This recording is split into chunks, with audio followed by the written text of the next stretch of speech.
Alors, nous avons deux autres intervenants dans ce panel qui vont se succéder. Tout d'abord, Claude Guéant, qui est l'ancien secrétaire général de l'Élysée, sous Nicolas Sarkozy, et ancien ministre de l'Intérieur. Et puis nous aurons, juste à côté de moi, Alexei Pouchkov, qui est un ancien président de la Commission des Affaires étrangères à la Douma, Russie, à Moscou, et qui est aujourd'hui sénateur et président de la Commission Information et Médias. Alors tout de suite, je laisse la parole à Claude Guéant et ensuite Alexei Pouchkov. Et après, on reviendra à Rosine. Tout à l'heure, on aura le temps de poser des questions. Vous aurez le temps. Monsieur Guéant. Bien, mesdames et messieurs, bonsoir. Avant de vous livrer quelques réflexions sur le thème qui nous rassemble, après tout, et qui n'a été que esquissé jusqu'ici, me semble-t-il, à savoir l'appréciation que nous pouvons porter sur l'éventualité d'un rapprochement entre les États-Unis et la Russie, je voudrais vous faire deux remarques. La première, c'est de rappeler les objectifs d'une diplomatie. Une diplomatie, c'est bien sûr pour gagner en influence, c'est pour propager, diffuser un certain nombre d'idées, de convictions auxquelles on tient. Mais n'oublions pas que c'est d'abord un instrument pour diminuer les tensions, réduire les conflits, trouver des chemins nouveaux pour le développement. Et une diplomatie ne peut jamais se satisfaire de laisser les tensions persister. La deuxième remarque que je voudrais formuler devant vous, c'est qu'il est difficile, objectivement difficile et même très difficile, de remettre en cause les idées reçues et les habitudes, et vous venez de le dire, madame, s'agissant des États-Unis. Le rideau de fer est tombé il y a maintenant presque 30 ans. Et pourtant, dans bien des pays, on fait comme s'il existait encore et comme si la Russie était un ennemi obligatoire. C'est évidemment vrai dans un certain nombre de pays d'Europe de l'Est, qui, il est vrai, ont vécu sous la férule soviétique et n'ont pas gardé que de bons souvenirs de cette période. C'est vrai dans certains pays et dans certaines opinions de l'Union européenne. Et puis, c'est tout à fait exact aussi aux États-Unis. On voit bien que lorsque M. Trump, candidat à la candidature, candidat puis président, évoque l'idée qu'après tout, on pourrait avoir de meilleures relations avec la Russie, immédiatement, il y a une catégorie de la population qui s'élève contre cette éventualité. Une catégorie de la population qui s'élève contre cette éventualité parce qu'elle a l'habitude, et puis une autre catégorie que j'appellerais les milieux intellectuels et même politiques très informés, qui, pour des raisons que nous pouvons avoir à l'esprit, dont il serait trop long de parler, pense que la Russie doit être considérée encore et être désignée comme un ennemi. Or, lorsque M. Trump évoque l'éventualité que les États-Unis s'entendent mieux avec la Russie, qu'est-ce qu'il y a de choquant dans ce propos ? Qui peut croire honnêtement, qui peut croire sincèrement que la Russie nourrit des idées belliqueuses à l'égard des États-Unis ? Et pourquoi y a-t-il tant de gens qui cependant le pensent ? Pour ce qui est de la France, je le dis tout net, nous avons clairement intérêt à un rapprochement entre les États-Unis et la Russie, et cela pour bien des raisons qui sont toutes déterminantes les unes que les autres. La première raison, c'est que les deux pays, les États-Unis et la Russie, sont nos amis. Et nous n'avons aucune raison de choisir entre eux, de nous brouiller avec l'un pour faire plaisir avec l'autre. Avec les États-Unis, c'est à peine besoin d'expliquer pourquoi. Nous avons une histoire commune de plusieurs siècles et jamais un Français ne pourra oublier que de jeunes Américains, à plusieurs reprises, sont venus mourir en Europe pour sauver notre liberté. Avec la Russie, nous avons aussi des liens extrêmement anciens qui ont duré des siècles. Je dirais que ce sont des liens qui sont d'abord culturels, des liens de civilisation. Les Français se nourrissent de poésie, de littérature, de musique russe. Et les Russes se nourrissent aussi de tous les trésors de la culture française. Nous avons, bref, une sensibilité commune. Et n'oublions pas un détail dans nos relations, si on peut appeler ça un détail, c'est que les Russes sont nos voisins. Et qu'entre voisins, les liens humains et économiques sont naturels et doivent naturellement prospérer. Je dois dire que cela m'a fait vraiment mal au cœur de constater ces dernières années à quel point nos paysans bretons étaient plongés dans la misère parce que du fait de l'embargo, ils ne pouvaient plus vendre de porc en Russie. Ça me fait mal au cœur, et ça me fait mal au cœur encore, parce que la crise du porc est largement surmontée pour d'autres raisons, de constater que les Russes, parce qu'ils étaient bien obligés de s'approvisionner en fruits, en légumes, etc., et notamment en fruits, ont créé, avec l'Amérique du Sud en particulier, des canaux commerciaux qui sans doute seront définitifs à notre détriment à cause de cet embargo que beaucoup de gens ne comprennent pas, il faut bien le dire. La deuxième raison pour laquelle nous avons intérêt à rapprochement, c'est que l'Europe, et singulièrement la France, eh bien, nous avons été ravagés par la guerre, nous savons ce que c'est, et nous n'avons pas envie que des tensions inutiles, voire des tensions incompréhensibles, provoquent une escalade de menaces, des démonstrations de force militaire, avec tout ce que ces escalades peuvent comporter de risques. Nous savons bien qu'à proximité des frontières terrestres et maritimes de la Russie d'une part, d'autre part, les pays de l'OTAN, dont la France, déploient des moyens, se livrent à des manœuvres qui entraînent de part et d'autre la conviction qu'une menace existe et qu'il faut se préparer à y faire face. C'était extrêmement dangereux. Que se passerait-il si un avion d'un ou de l'autre côté était abattu au cours de ces intimidations auxquelles se livrent les forces aériennes? On a tous le souvenir qu'il y a quelques mois, en Syrie, un avion russe a été abattu par la chasse turque et qu'un très grand sang-froid a permis de régler le problème, de le considérer comme appartenant aux aléas et par conséquent de le classer parmi les choses du passé. Mais qui peut garantir que dans tous les cas, il y aura cette maîtrise? La troisième raison, c'est que nous avons, les États-Unis, la Russie et l'Europe, à affronter des défis qui justifient que nous soyons unis pour y faire face. Et comme d'autres avant moi, je veux bien entendu parler au premier chef des menaces que représentent l'État islamique, Al-Qaïda et tous les mouvements terroristes islamistes dans toutes les zones du monde, puisqu'on a tendance bien sûr à regarder d'abord au pied de sa porte, au pas de sa porte, mais on voit bien que l'Asie, par exemple, est très souvent agressée par le terrorisme islamiste, et nous avons tendance en France à oublier que ce péril est pour la Russie une menace tout à fait considérable. Mais comme ça n'est pas tout près de chez nous, on l'oublie. Tous nos pays ont été frappés et il ne se passe pas de semaine sans qu'il y ait à nouveau un attentat en Europe pour limiter le champ d'examen à la simple Europe. Les mouvements terroristes renforcent leurs implantations et leurs activités en Afrique, et toutes les raisons qui font qu'il en est ainsi, nous le savons bien, ne vont pas s'éteindre demain. La lutte contre le terrorisme va nous retenir pendant des années et des années, peut-être des dizaines d'années. Et une dimension de la lutte contre le terrorisme est évidemment internationale.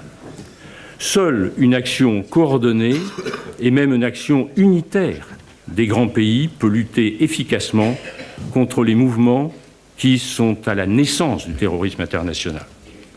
Les grandes puissances n'ont-elles pas pour premier devoir d'utiliser leurs moyens d'influence respectifs pour traiter cette question du terrorisme que de jouer à se faire peur aux frontières de la Russie? Les États-Unis ont des relations difficiles avec l'Iran. Cela a été dit très clairement tout à l'heure, c'est un fait. Et Donald Trump, ça aussi c'est un fait, si on entend bien ses propos, madame, se méfie de l'Iran davantage que son prédécesseur ne le faisait. Il se trouve que la Russie a des relations meilleures avec l'Iran. Et il se trouve que les États-Unis ont en revanche des relations meilleures avec d'autres pays de cette région, comme l'Arabie saoudite. Pardon ? Je n'ai pas compris. Non, mais bon. Bon. Bon. On va pas refaire toute la géopolitique. Bon. Hein. Enfin, j'ai tendance à considérer que les États-Unis ont de meilleures relations, excusez-moi de le dire, je n'engage que moi, avec l'Arabie Saoudite que la Russie n'en a. Bon, voilà. Alors, la conclusion que je tire de ces deux affirmations, c'est qu'il y a évidemment place pour jouer la complémentarité. Voyons ce qui se passe. Tout n'est pas impossible. Ce qui se passe ces jours-ci en Syrie. On lit dans les journaux qu'il y a une certaine forme de coopération militaire qui est en train de se mettre en place, puisque les Russes ont réussi à faire en sorte, par leur positionnement tactique, que les Kurdes puissent mener leurs tâches contre les troupes de l'État islamique, les Kurdes soutenus par les États-Unis. C'est quelque chose qui est extrêmement intéressant parce que c'est très sensible pour les deux pays et pourtant ils ont trouvé une solution pour coopérer. Autre sujet, pour nous comme pour tous les autres membres de l'Union européenne, la question migratoire est une préoccupation extrêmement forte. Nos pays, c'est ma conviction, c'est la conviction de beaucoup de personnes en Europe, ne peuvent absorber les flux qui résultent des guerres et des famines d'Afrique et du Moyen-Orient. Et les peuples supportent de moins en moins ces migrations extrêmement volumineuses. Il nous faut des politiques harmonisées pour maîtriser les migrations, réduire les conflits, aider au développement. Et là aussi, si tout le monde s'entendait, et notamment les grandes puissances que sont la Russie et les États-Unis, ça irait mieux. La quatrième raison, c'est que les crises du monde arabe ne trouveront de solution que dans une proximité réelle entre les États-Unis, la Russie et, j'ajouterai, l'Europe. Je ne veux pas dire par là que leur union rendra les choses faciles et que tout se réglera par enchantement. Je veux seulement dire que sans cette action en commun, rien ne sera possible. Or, tout le monde a intérêt à ce que le monde soit dans un état plus stable, que le monde soit davantage créateur d'un développement économique harmonieux. Les problèmes doivent être traités, bien sûr, d'abord entre les pays qui les vivent. Cela a été dit tout à l'heure d'ailleurs, et je pense en particulier au dialogue nécessaire entre les Israéliens et les Palestiniens. Mais les grandes puissances peuvent, à l'évidence, et toute l'histoire, y compris récente, nous le prouve, imposer et faciliter les discussions si elles agissent ensemble. Alors bien sûr, lorsque l'on a dit cela, il reste à savoir ce que l'on fait. Il ne suffit pas d'émettre des vœux. Je m'adresse aux anciens spécialistes des affaires étrangères ou actuels que vous êtes ici. Le premier impératif qui s'impose, selon moi, c'est d'abord celui de la volonté. Il faut savoir ce que les chefs d'État et de gouvernement veulent faire, quelles sont leurs priorités. Et il faut cette volonté parce que si elle n'existe pas, il n'y a pas moyen de créer les conditions d'une dynamique d'aboutir à la paix et à un meilleur développement dans le monde. Cela devrait aller de soi, bien sûr, mais cela ne va pas de soi, comme nous pouvons le constater, pour des raisons que j'ai dites déjà tout à l'heure, à savoir par exemple la prévention des pays et même des peuples d'un certain nombre d'États, prévention qui sont difficiles à lever pour des responsables politiques, et d'autant plus d'ailleurs qu'ils peuvent éventuellement, en termes de politique intérieure, avoir intérêt à laisser prospérer, à laisser se développer ces préventions. Il faut du courage, il faut de la détermination pour un chef d'État ou de gouvernement de changer les habitudes de pensée ou de comportement de son opinion et même de s'opposer à cette opinion. Mais toute la question est de savoir quelles sont les priorités. Je pense que des hommes d'État de la taille de ceux qui gouvernent les pays auxquels nous nous référons cet après-midi devraient effectivement fixer leurs priorités. Et leur priorité, c'est d'abord la bonne entente et la recherche de solutions dans tous les foyers de crise qui peuvent exister. Ils ne vont pas tout réussir, mais encore faut-il, j'y insiste, la volonté. Le deuxième impératif, c'est d'enclencher le mouvement vers le changement.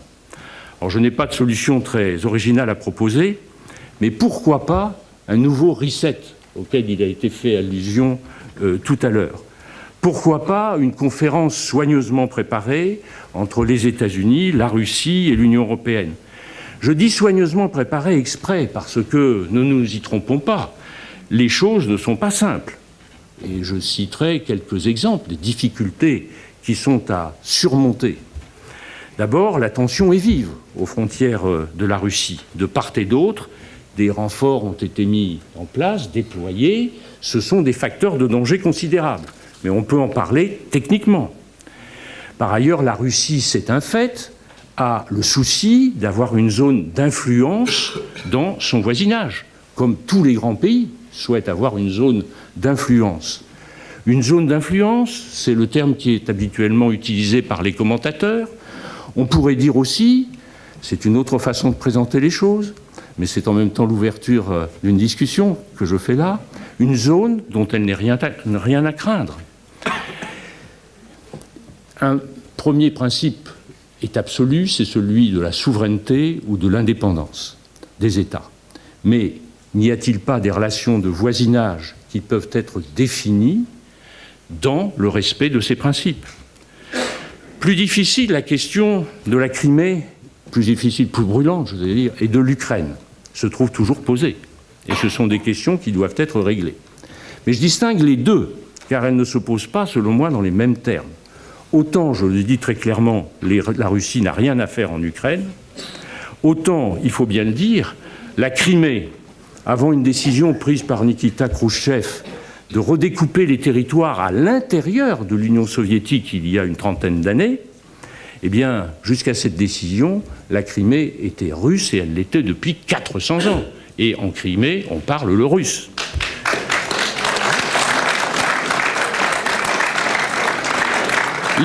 Autre difficulté, celui des influences. Bon, les États-Unis, notamment les services de renseignement américains, accusent fortement la Russie de vouloir influencer l'opinion publique des États-Unis. Bon, c'est très difficile de savoir exactement ce qui se passe, et beaucoup de pays ont des moyens d'influencer et cherchent à influencer les opinions des autres. Il n'empêche que c'est une question qui, elle aussi, se pose et doit être débattue. Et puis enfin, dans le monde arabe, dont on a parlé, les alliances des uns et des autres sont différentes et les intérêts, souvent, divergent, des intérêts de tous ordres. Tous ces sujets, bien entendu, sont extrêmement compliqués. Mais je le répète, à mon sens, le devoir des chefs d'État et de gouvernement, ce n'est pas de laisser de côté les problèmes compliqués. Au contraire, leur devoir, c'est de traiter par priorité les problèmes qui sont compliqués et de mettre d'autant plus d'énergie à les traiter qu'ils sont difficiles à résoudre. Leur devoir, ce n'est pas de laisser les tensions prospérer, leur devoir, c'est au contraire de les réduire. Et très franchement, je forme le vœu qu'un homme d'État se lève pour dire, l'expression a été utilisée tout à l'heure, asseyons-nous autour de la table et parlons de ce qu'il y a qui ne va pas. Car il n'y a rien de plus important, excusez-moi de me répéter, que de bâtir la paix et de remettre en marche les mécanismes du développement. Et puis, troisième impératif, c'est que l'Union européenne se dote enfin de politiques claires, unies et raisonnables. Ce n'est pas simple, évidemment. Et j'ai connu ces réunions des conseils européens où vous aviez, parce que le Royaume-Uni en faisait encore complètement partie, 28 délégations autour de la table, c'est-à-dire 100 personnes ou 120 personnes autour de la table, dans des conditions de dialogue qui étaient telles qu'il fallait un écran de télévision pour pouvoir distinguer le visage de la personne qui était en face de vous, c'est complètement ubuesque, c'est extrêmement difficile. Mais quand je parle de politique claire et raisonnable, je dis, comme je le pense, j'ai toujours dit, que cela a été complètement irresponsable de la part de l'Union européenne de laisser croire aux Ukrainiens qu'ils seraient les bienvenus en Europe. Pourtant, la proposition a été faite et elle a clairement été un facteur déclenchant de la crise entre la Russie et l'Ukraine. Or, chacun sait bien qu'avec cette difficulté de fonctionnement que je rappelais par une image il y a un instant, en fait, personne en Europe ne veut de la présence de l'Ukraine en ses rangs. Personne ne l'envisage sérieusement. De la même façon, cela n'a pas été raisonnable d'encourager l'entrée de centaines de milliers de migrants en Europe alors même que nous négligions de traiter le problème des migrations à la racine, c'est-à-dire dans les pays qui sont émetteurs de migration. En revanche, il nous faut rassurer, c'est clair, nos amis des pays de l'Est de l'Europe et de l'Europe du Nord, en appuyant les processus de détente, et puis aussi en leur apportant des garanties, au travers de l'OTAN ou à travers de mécanismes propres à l'Union européenne, qui sont encore à inventer. Et en ce qui concerne l'immigration, eh bien, il faut la fixer au sud de la Méditerranée. Voilà, mesdames et messieurs, quelques réflexions que je voulais vous soumettre sur les perspectives de rapprochement. Je pense qu'au lieu de le redouter, le monde entier, et notamment l'Europe, devrait y aspirer et y travailler. Il nous reste à espérer, bien sûr, que la lucidité et le courage de nos dirigeants nous permettent d'aller dans cette direction. Merci Claude Guéant.